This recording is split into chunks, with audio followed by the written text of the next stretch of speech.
dukora byose mana rwose birahebuje imirimo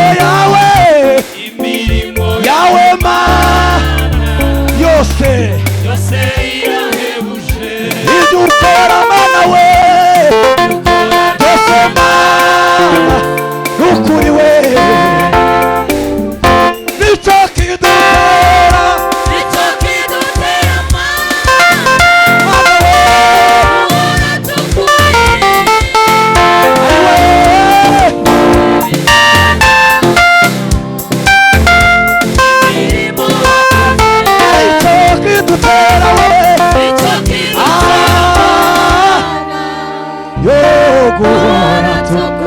ukureremba uvuga ibitangaza imirimo wakoze nicyo kidutera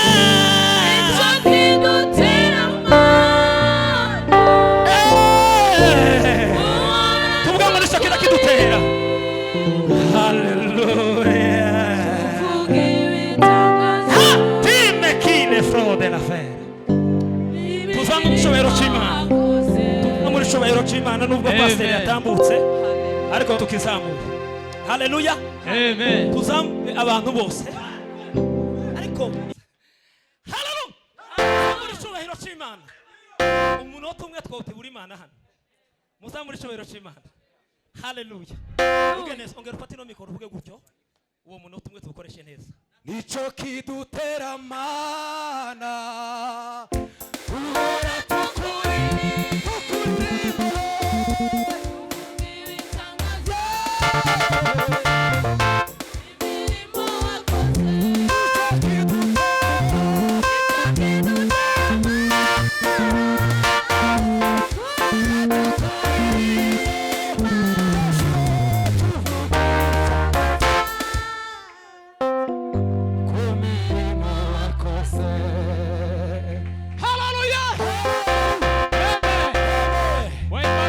Mungu awabariki sana. Waombezi wapite mbele nao nitawapea dakika ambazo watatumia.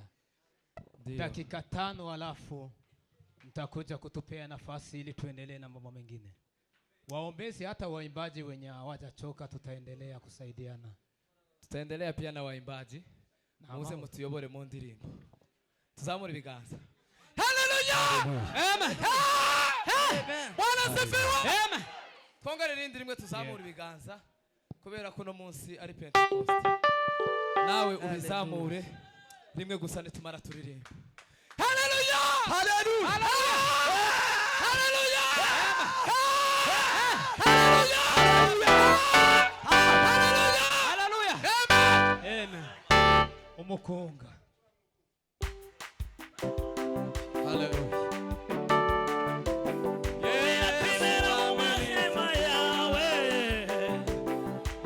Yawe mana nimeza nikunira kwibera mu mahema yawe mana nimeza nikunira kwibera mu mahema yawe mana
kweli kweli. Haleluya. Haleluya. Pastor atubabara kandi atwihangana. Muzamura amaboko.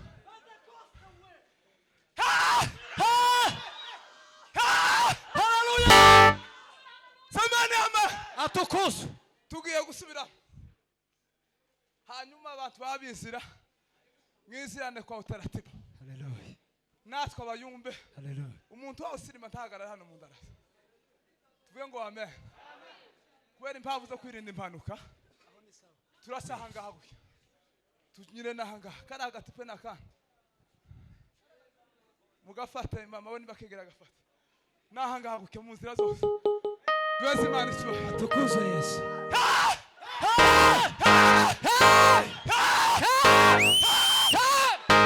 Samani ama. Haleluya. Leo ni siku ya Pentecost. Ndio. Kila mtu ajiandae na akaichukue muujiza wake. Ndio. Samani amen. Haleluya. Ni siku ya kufaridika. Ndio. Ni siku ya kupokea msaidizi. Kweli. Tumupe Mungu utukufu.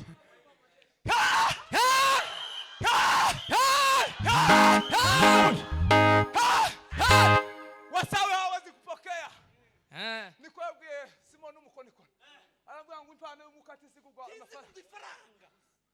Wa mukonikoni we fana y'ubukonikoni bwa. Fana ni feza sa. Tumpe Bwana utukufu.